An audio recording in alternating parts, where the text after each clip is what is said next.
On est au Majelier, où je suis arrivé le 3 novembre 1939, et presque à l'endroit en fait où nous sommes.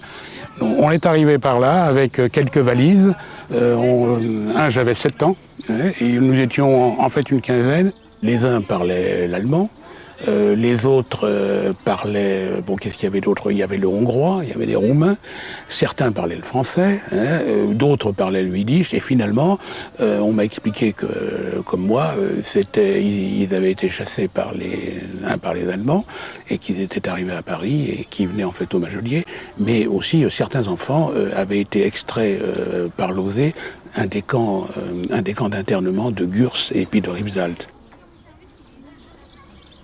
Ma mère et mon frère, je ne les ai jamais revus. J'ai juste revu mon père qui est venu me voir en juin 40. Et la dernière image que j'ai de lui, on avait dressé un lit près du mien. Et donc il avait dormi près de moi. Et puis le matin à 7 heures, le lit était vide et il était parti. Ce sont les derniers contacts que j'ai eus avec mes parents en fait à partir de juin 40. Alors, je me suis habitué petit à petit à vivre sans, compte tenu de l'ambiance qui régnait ici, des éducateurs qui étaient vraiment extraordinaires. Je vivais une vie de famille, mais dans le cadre d'une collectivité. À l'extrémité, en fait, du terrain, il y avait un potager, parce qu'il fallait bien manger, et que le ravitaillement était extrêmement difficile.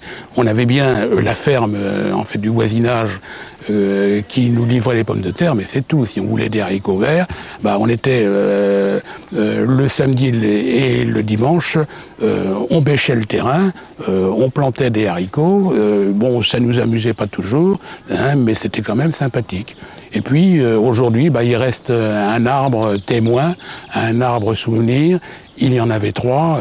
Cet arbre-là a au moins 300 ans, et il a été le témoin de toutes nos activités ici.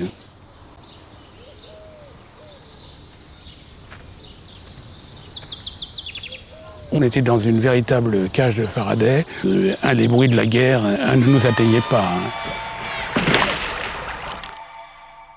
C'était lever 7 heures, le décrassage avec souvent Georges Loinger. Ça durait entre un quart d'heure et puis une demi-heure.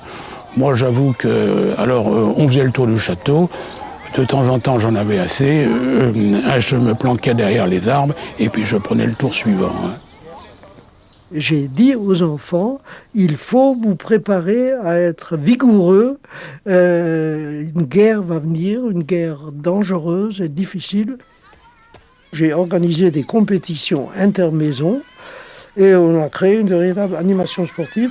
Et alors, moi, je tournais dans les maisons et mon représentant, mon professeur, disait à ses enfants, le grand chef va venir, il faut que nous nous préparions, faire une démonstration. Enfin, j'ai créé toute une agitation physique et de jeux et de sport dans les maisons. Ça a été mis en pratique quand je suis parti d'ici. Quand on est arrivé à la gare d'Austerlitz, il y avait la Gestapo qui nous attendait. Il y avait en fait un contrôle. Georges Loinger nous a dit de laisser nos bagages sur place et il nous a dit suivez-moi et en courant. Et on a couru très vite jusqu'au métro un quai de la Râpée. Ça faisait à peu près un bon kilomètre. Et là, j'ai bien compris que, en fait, pourquoi le décrassage. Mais je l'ai compris bien après. J'ai passé plusieurs centaines d'enfants en Suisse. Et des enfants de l'OSE. Et ces enfants me connaissaient. Ils avaient très peur de ce qui allait se passer la nuit, passage frontière, etc. Mais quand je les attendais à la gare d'Annemasse, où on me les amenait, je disais, mais c'est le prof, c'est Georges, le prof.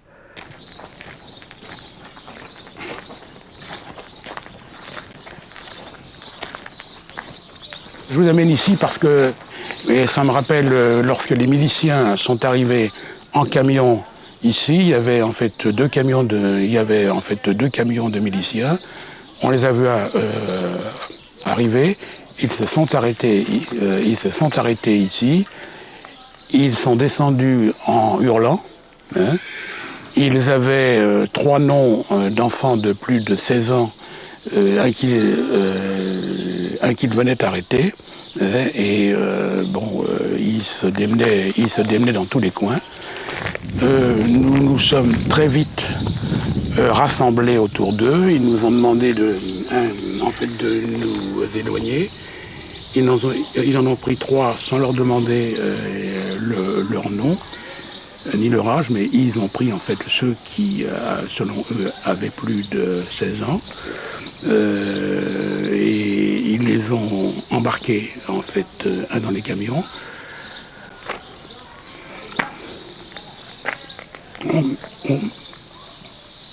On s'est rassemblés autour. On a chanté une chanson qui était un petit peu l'hymne de la maison d'enfants, qui était « Nous sommes 10 camarades, nous marchons d'un pas vainqueur », que je connais encore par cœur. Donc cet endroit pour moi, c'est un grand souvenir, très grand souvenir. Voilà.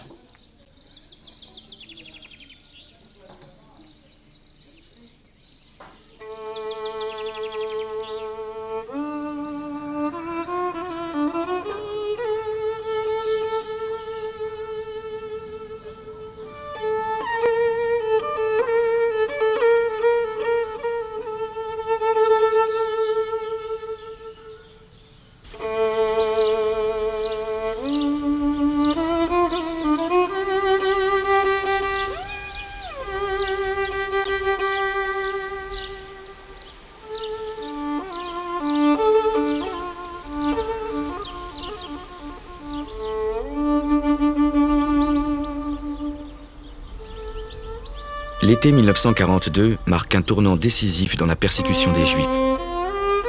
Après la rafle du Veldiv, les 16-17 juillet, les Allemands réclament 10 000 Juifs au gouvernement de Vichy. Organisées en zone sud, zone encore non envahie par les Allemands, de grandes rafles sont préparées pour août 1942 par les préfectures, les services de police et de gendarmerie. Aucune région n'est épargnée et à compter de cette date, les enfants deviennent des cibles.